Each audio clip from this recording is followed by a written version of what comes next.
Let's say you hurt your pinky finger. Well, your pinky is part of your body, but it's not your whole body. If there's something wrong with your pinky, you need to pay attention to the pinky. That's the part that's got the problem. So if you have inner parts like an inner child or an inner teenager or an inner critical parent or an inner loving parent, you need to deal with a part that's having the difficulty. But they're all still part of the whole you. Hi, I'm Barb Nangle. I want to welcome you to my podcast, Fragmented to Whole, Life Lessons from 12-Step Recovery, where I help people heal their emotional, psychological, and spiritual wounds and make deep, lasting changes in their lives. I'm the founder and CEO of Higher Power Coaching and Consulting, LLC, where I coach people on how to develop healthy boundaries. On this podcast, I share my experience, strength, and hope from recovery. I don't support or endorse any particular 12-step recovery fellowship, and I don't claim to speak for any particular 12-step fellowship. I also don't believe that 12-step recovery is the only way to recover. You might need additional help. My hope is that you'll find my words concretely helpful in improving your life, whether you're in recovery or not. This is episode 181, 5 Methods for Reparenting Myself, what that looks like for me. One of my recovery programs includes reparenting yourself. The need arises for reparenting when you grow up in a dysfunctional family where the parents weren't able to teach the children healthy tools and coping skills for how to manage life. If we weren't taught behaviors that lead to peace and serenity, we need to sort of go back and reparent ourselves. Now, I didn't realize until a couple of years into my recovery journey that some of the things I was doing were me reparenting myself. It was only on reflection that I realized, oh, wait, that was me reparenting myself. In this episode, I'm going to share with you 5 of the things I've done to reparent myself and what that's done for me. One of the most important things I did was get a copy of a picture of myself that I absolutely love. I was probably 3 years old in the picture. I'm literally looking at it right now as it sits on my dresser. There's a sticky note across the top of it that says, "I love you just the way you are, Barb." I looked at that picture very regularly. I looked her right in the eyes and I said loving things to her. When I first started doing this work, I'd look at that picture on a regular basis and say good and kind things to her. And one day, not long after I had started doing that, I heard this song come on the radio and I thought, that's it. That's my song that I need to sing to little me. So I Shazammed it. For those of you who don't know what Shazam is, it's an app that identifies songs with just a few notes of the song, and it tells you the title and the artist. The song that I Shazammed is called The Reason. It's by the band Hoobastank. And what attracted me was these words. I found a reason for me to change who I used to be, a reason to start over new, and the reason is you. And I felt like that was the grown-up Barb saying to my inner child.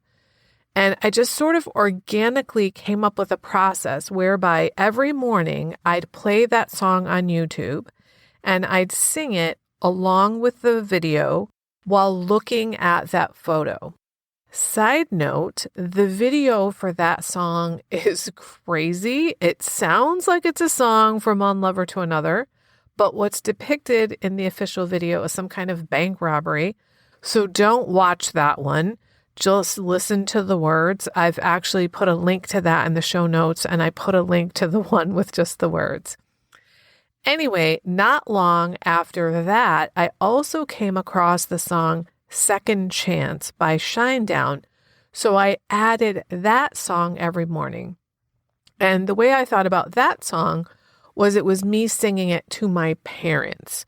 Now, the video of this one, which isn't crazy, and I've also linked in the show notes, shows the story of a young woman leaving her family's home in the dark of night to pursue her dreams. Some of the words of that song that are relevant for me are, tell my mother, tell my father that I've done the best I can to make them realize this is my life. I hope they understand I'm not angry. I'm just saying sometimes goodbye is a second chance. And again, this sort of happened organically. Now, I did this process of singing both of these songs every single morning for about a year, and then I just sort of stopped. And it wasn't until probably a year after that that I realized that was me reparenting myself.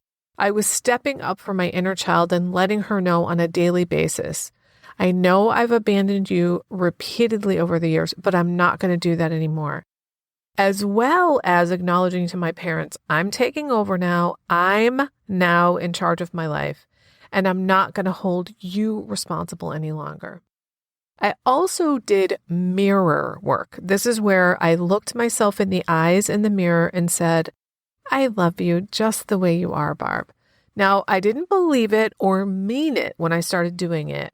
I felt fucking ridiculous when I did it, as a matter of fact, but I still did it. Even though I was crying, resisting doing it, I still did it. Today, years later, I really mean it. I regularly catch my eye in the bathroom mirror and I get this sort of like impish grin on my face and I say, I love you, Barb, just the way you are. And I mean it. It is magical. Another thing that I did to reparent myself was to cultivate an inner loving parent. I came up with a character in my head that would represent a loving parent to me. Some people use themselves as their inner loving parent. Some people choose someone they actually know, or maybe a real person from history. And others choose a character from a book or a movie or a TV show as their inner loving parent. Now, I chose a character from the movie and the book The Shack. The first depiction of God in that movie was a Black woman who was played by the actress Octavia Spencer. And for some reason, that was who I decided I want to have as my inner living parent. If you're not familiar with the book or the movie The Shack, it's definitely one of the top 5 books I have ever read. In reading that book, this is why it's one of the top 5. I came to really understand how God loves the perpetrator just as much as the victim.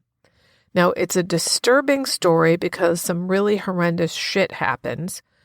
But then what happens is one of the characters goes to this shack for the weekend, thus the title of the book, and ends up spending the weekend with God, Jesus, and the Holy Spirit.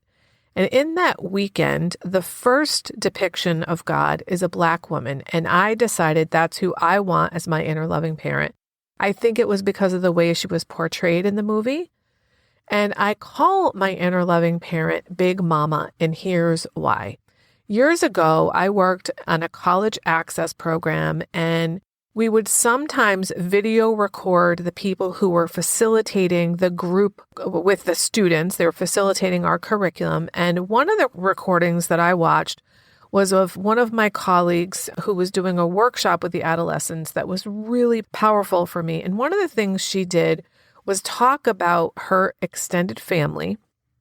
And in her family, Big Mama was the matriarch of the family. And the way she talked about this woman and her family and the love and the care and the nurturing she expressed about her extended family was something I just absolutely yearned for. I had never experienced that. I had never even seen it. So it always stuck with me after I saw that. So I decided to call my inner loving parent Big Mama. It just made sense to me that I had this image of this Black woman as God, that she be called Big Mama. Now, once I had this vision of an inner loving parent in my imagination, I then wrote her a letter because that was the guidance I was given. And in the letter, I told her what I wanted and needed from her. And one of the things I learned about healthy parents in some of my recovery work, specifically from Pia Melody, who does a lot of work in the area of codependence, is that healthy parents nurture, affirm, and set boundaries with their children. And now, when I read that, I remember thinking, well, I better write that shit down because I did not know that. So in the letter to my inner loving parent, I said, Dear Big Mama, I need you to nurture, affirm, and set boundaries with me. And then I added some of my own things, like I need you to comfort me, to soothe me and love me, and hug me and caress me and tell me that I'm a good girl and that I didn't do anything wrong. Now, it took me a couple of years to realize that me choosing this character, who was the image of God in the movie, as my inner loving parent, was another way of making my higher power my loving parent, which I think is really cool, especially because I didn't realize it. The vast majority of the time when I'm reparenting myself, I don't access Big Mama. For me, most of the time, reparenting means I'm good and kind to myself. I don't say shitty things to myself in my head. I treat myself kindly. I take care of my body. I take care of my emotions. I take care of my home and that sort of thing. That's what it mostly means for me. Reparenting myself is basically just being good and kind to myself. But at certain times when I'm super fucking triggered, reparenting means that I invoke this inner loving parent, Big Mama, to take care of me. And of course, I'm doing all this in my imagination. It's not actually happening in the real world. But this notion of reparenting in this fashion comes from internal family systems theory. This is a modality of healing, and it really works. The idea is that we have a bunch of inner parts, and they're sort of like an inner family. And the theory is that they're all trying to keep us safe and from harm. The different parts are sometimes at odds about how to do that, though. And the theory is that you can work with each of those parts to get them all on the same page. I heard a really awesome metaphor today when I was at a workshop about why we talk about parts. And it was like, well, let's say you hurt your pinky finger. Well, your pinky is part of your body, but it's not your whole body. If there's something wrong with your pinky, you need to pay attention to the pinky. That's the part that's got the problem. So if you have inner parts like an inner child or an inner teenager or an inner critical parent or an inner loving parent, you need to deal with the part that's having the difficulty. But they're all still part of the whole you. And I really like that metaphor of the pinky and the body. In any case, there have been probably 6 or 7 times since I started reparenting when I have needed to invoke this inner loving parent.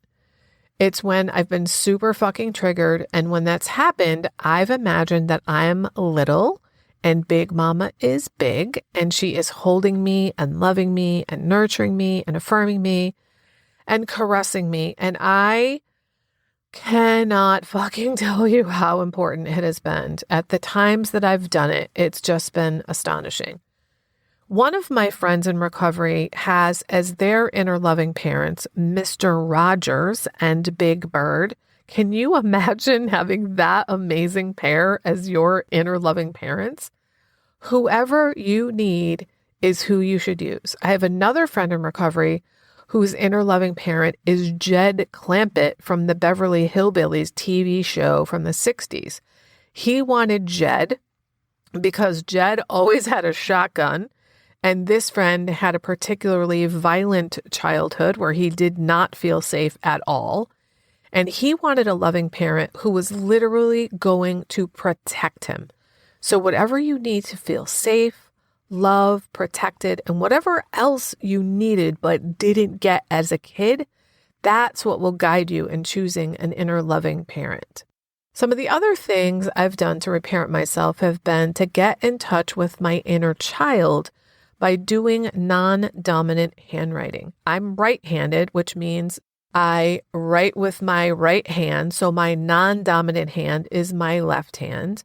And the way I was taught to do this was to write something to your inner child with your dominant hand, in my case, my right hand.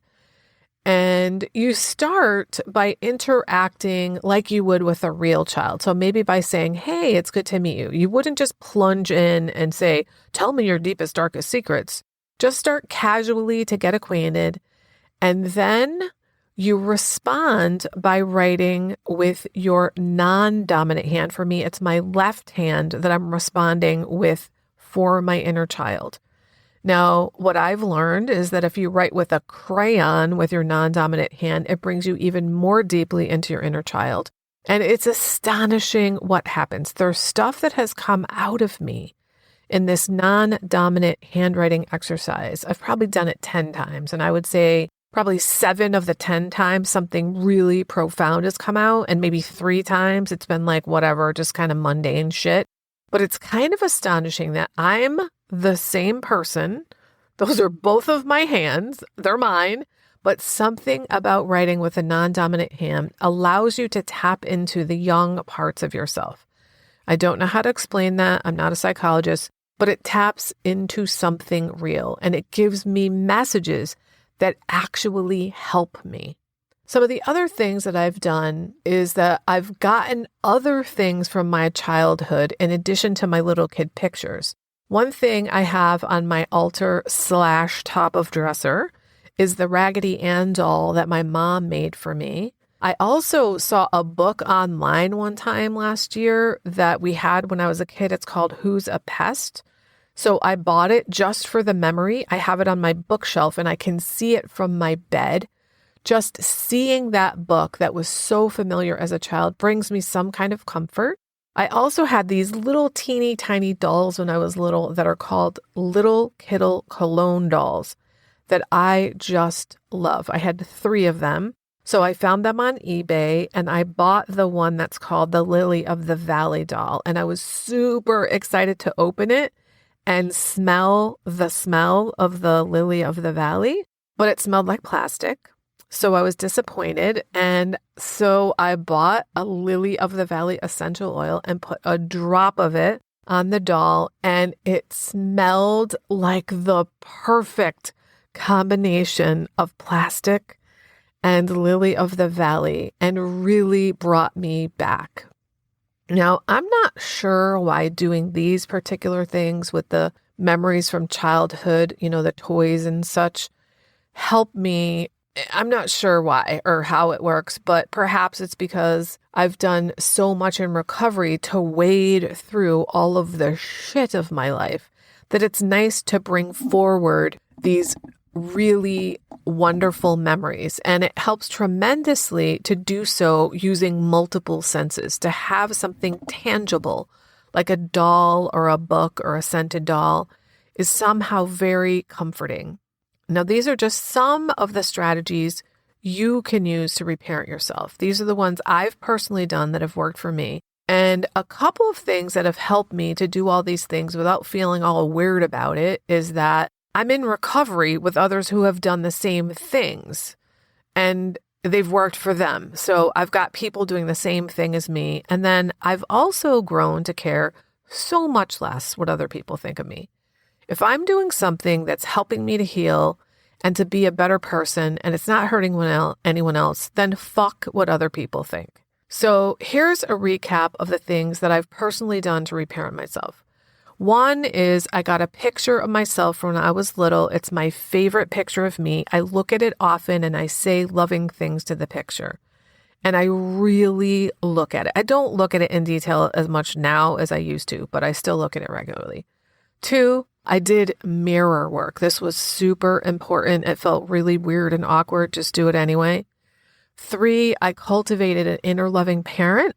And then I wrote a letter to them, letting them know what I need. And then when I'm really in need, I invoke them in my mind and imagine them doing and saying the things that I wrote in the letter. The 4th thing is to do the non-dominant handwriting.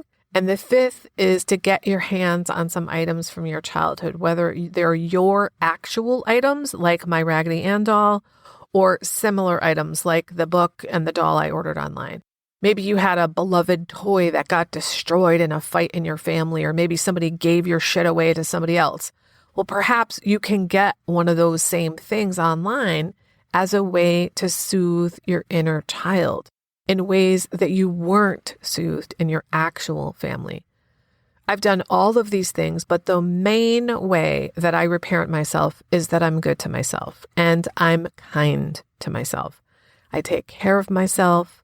I follow through for myself. I show up for myself.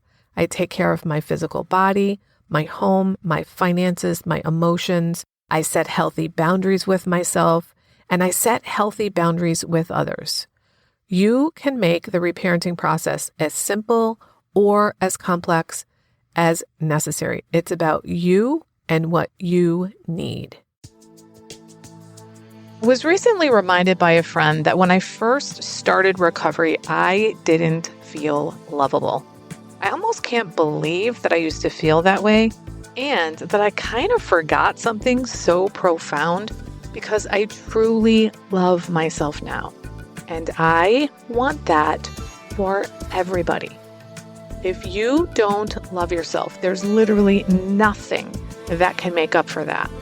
I created something exclusively for my private clients since many of them don't love themselves. And I've now opened up my private vault to share it with up to 10 people individually. It's called the Self-Love Sprint.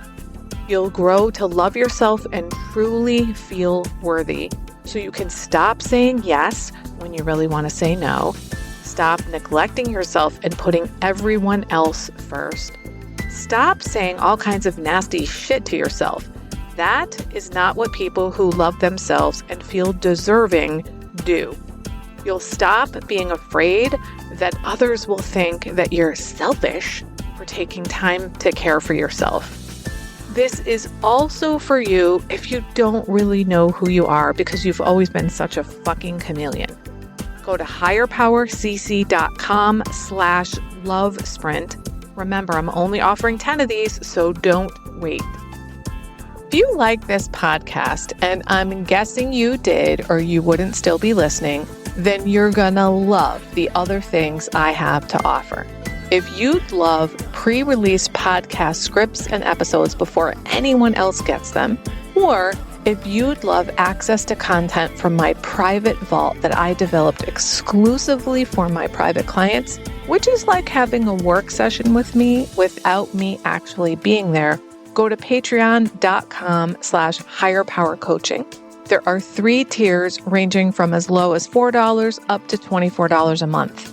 You'll also love my weekly newsletter, Friday Fragments, which has content very similar to the podcast. You can check it out at fridayfragments.news. That's fridayfragments.news. Please like and subscribe to my podcast on your favorite podcast outlet. I'd also love it if you'd leave a review, which you can do either in the show notes or on Apple Podcasts. It really helps other people find my podcast so they can get the benefits you've gotten from listening. If someone came to mind when you listen to this particular episode, please share it with them. And my favorite place to hang out on social media is Instagram. I'm at Higher Power Coaching. Please DM me there. I'd love to hear what you got from this episode. I run group and private coaching programs on building healthy boundaries. Whether you need help with boundaries in your personal, professional, or romantic life, I can help. Head on over to barbchat.net, where you can hop onto my calendar for a free 30-minute Better Boundaries consultation. My ideal client is someone who is ripe for change. If that's you, I would love to work with you. My goal with all my work is to help you make lasting changes in your life like I've made deep, lasting changes in my life. Remember, it's never too late to recover. No one is beyond hope, and healing is possible. Thanks for listening.